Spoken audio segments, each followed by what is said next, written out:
नमस्कार दोस्तों। जब cyber cell bank account freeze करता है तो हमें साइबर सेल या बैंक की तरफ से एक नोटिस आता है।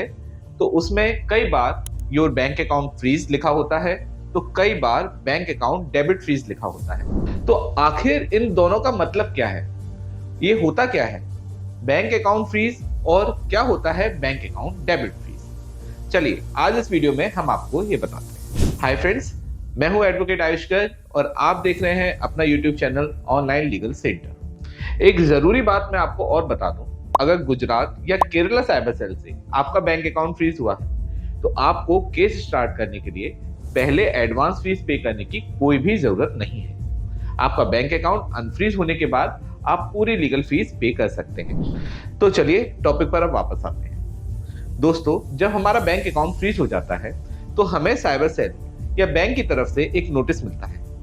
इस नोटिस में स्पष्ट लिखा होता है कि आपका बैंक अकाउंट फ्रीज किया जाता है या फिर आपका बैंक अकाउंट डेबिट फ्रीज किया जाता है। अब ये बैंक अकाउंट फ्रीज या बैंक अकाउंट डेबिट फ्रीज में अंतर क्या है? दोस्तों, बैंक अकाउंट डेबिट फ्रीज का मतलब होता है कि हमारे अकाउंट से कुछ भी फंड डेबिट करने पर अब रोक लगा दी गई है।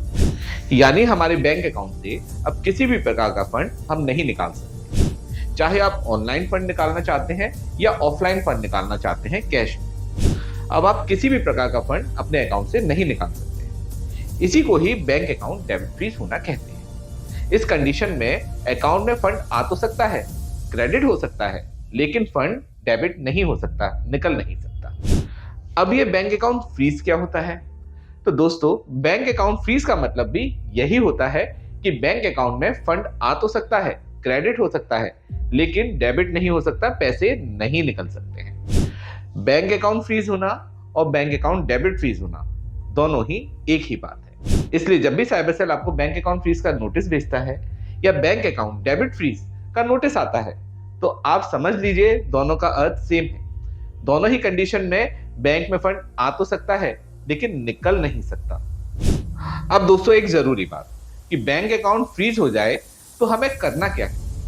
दोस्तों, बैंक अकाउंट फ्रीज होने पर आप सबसे पहले बैंक से या साइबर सेल से संपर्क करें, उनसे बेसिक डिटेल्स लें। साइबर सेल कंप्लेंट नंबर और ट्रांजैक्शन डिटेल। साइबर सेल कौन सा है, कंप्लेंट नंबर क्या है, ट्रांजैक्शन डिटेल क्या है, यह पता करें। इन्वेस्टिगेशन ऑफिसर से संपर्क करें और इन्वेस्टिगेशन ऑफिसर के बुलाने पर या जरूरत पड़ने पर आप साइबर सेल में विजिट करें। अगर आप साइबर सेल में विजिट नहीं करना चाहते हैं तो एक अच्छे साइबर एक्सपर्ट एडवोकेट की हेल्प ले सकते हैं, जो आपके बिहाफ पर साइबर सेल में विजिट करके आपके केस को सॉल्व करेंगे। इसके लिए आप हमारी हेल्पलाइन नंबर पर कॉल कर सकते हैं। अब दोस्तों, कई बार साइबर सेल से प्रॉब्लम सॉल्व नहीं हो पाती है। ऐसे में आप कोर्ट के थ्रू भी अपना बैंक अकाउंट अनफ्रीज करा सकते हैं। इसके लिए सेक्शन 451, 457 सीआरपीसी के अंतर्गत मजिस्ट्रेट कोर्ट में एप्लीकेशन फाइल कर सकते हैं या फिर आप हाई कोर्ट में मैंडेमस रिट पिटीशन भी फाइल कर सकते हैं। दोस्तों, ऑनलाइन लीगल सेंटर एक लॉ फर्म है। हमारे ऑफिसेज ऑल ओवर इंडिया है। बैंक अकाउंट फ्रीज से रिलेटेड किसी भी हेल्प के लिए आप हमारी हेल्पलाइन नंबर पर कभी भी कॉल कर सकते हैं, हम आपकी पूरी हेल्प करेंगे। बैंक अकाउंट फ्रीज से रिलेटेड और इन्फॉर्मेटिव वीडियोस देखने के लिए आप हमारी प्लेलिस्ट पर भी विजिट कर सकते हैं। कमेंट बॉक्स में आप हमसे क्वेरी भी पूछ सकते हैं और पूछिएगा भी जरूर, सजेशन भी जरूर दीजिएगा। आपके सजेशन का हमें इंतजार रहता है।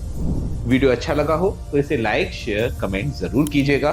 चैनल को सब्सक्राइब भी जरूर कर लीजिएगा।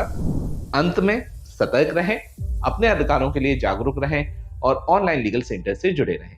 मिलते हैं अगले वीडियो में। जय हिंद।